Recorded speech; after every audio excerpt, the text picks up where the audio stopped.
We weighted 1.5 hour or hours, কোনটি সঠিক হবে?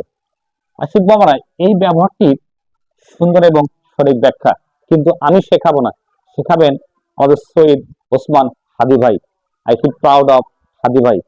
তিনি একজন শুধু নেতা ছিল না, একজন আদর্শ শিক্ষক ছিল। দেখুন তার এই লেসনটি। কিন্তু বাক্যটি কিন্তু ভুল। প্রশ্ন হলো বাক্যের মধ্যে ভুল কোথায়?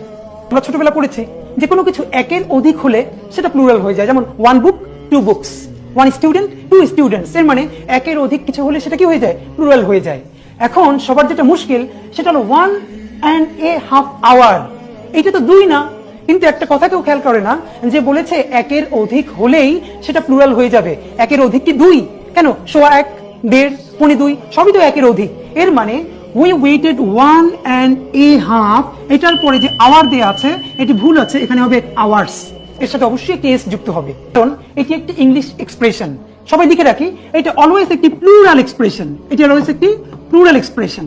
আমাদের যেটি মনে রাখতে হবে, যে কোনো ইডিওমেটিক এক্সপ্রেশন বা এক্সপ্রেশনের মধ্যে কোনো কিছু বাদও দেওয়া যাবে না, কোনো কিছু যোগও করা যাবে না। তাই আমরা পড়বো 1.5, এর অর্থ কি? দেড়, এবং এর মধ্যে এ বাদ দিতে হবে। আর এটি যদি প্লুরাল হয় তাহলে পরে নাউনটি অবশ্যই প্লুরাল করতে হবে, বলতে হবে উই ওয়েটেড 1.5 hours। বুঝতে পারছেন? এবং আমি গর্ব করে বলতে পারি, এরকম শিক্ষক দরকার প্রত্যেক স্কুলে, কলেজে এবং বিশ্ববিদ্যালয়ে। তাহলে জাতি শিক্ষিত হবে। এবং তারা বুঝতে পেরেছিল বিধায় তারা তাকে খুন করেছেন সেই দেশদ্রোহীরা, শত্রুরা। তাদেরকে আমি ঘৃণা করি এবং হাদির আত্মার প্রতি মাত্রা কামনা করছি। ধন্যবাদ।